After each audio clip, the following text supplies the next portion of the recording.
Hello everyone, good morning, सुप्रभात.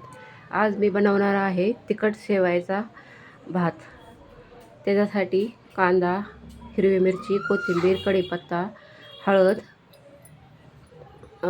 तुम्हाला पाहिजे ते वरती चाट मसाला वगैरे पाहिजे असेल तर ते, शेवया, हे सर्व इन्ग्रेडियंट्स लागत आहेत.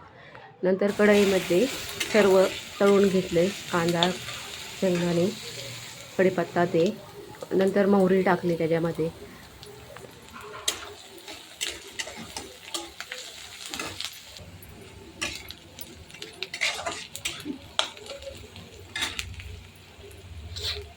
नंतर त्या तेलामध्ये छान परतून घेतले.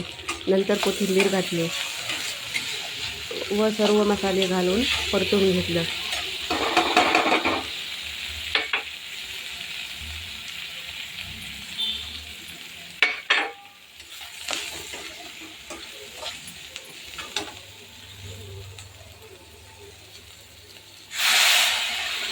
नंतर आपल्याला पाहिजे ते शेवायच्या प्रमाणात पाणी ओतायचे.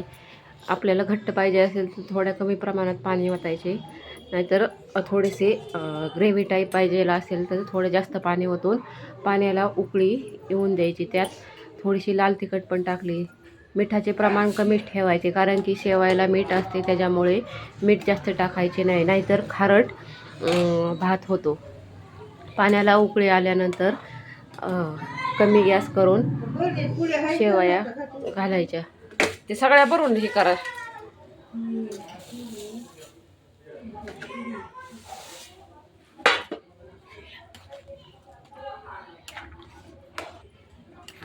सर्व शेवया घालून हलवून घ्यायचे. नंतर त्याच्यावरती झाकण घालायचे. 5 मिनटं कमी गॅसवरती चांगले शिजवून घ्यायचे. नंतर हलवून पाहिजे. आपल्याला ग्रेव्ही पाहिजे असेल तर ह्याच टायमिंगला बंद करून गॅस टाकायचा, नाहीतर थोडा घट्टपणा पाहिजे असेल तर थोडे अजून उकळून घ्यायचे. ही झाली आपली शेवई तयार.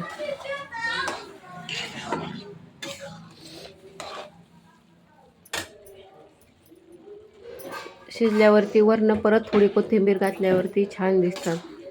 चवीलाही टेस्टी व खायलाही छान लागतात आणि पौष्टिक पण असतात. घरच्या शेवया बनवलेल्या, त्याच्यावरती वरनं साजूक तूप घालायचे, त्याच्यामुळे टेस्ट अजूकच छान लागते. माझा व्हिडिओ आवडला असेल तर लाईक करा, शेअर करा, सबस्क्राईब करा. थँक्यू.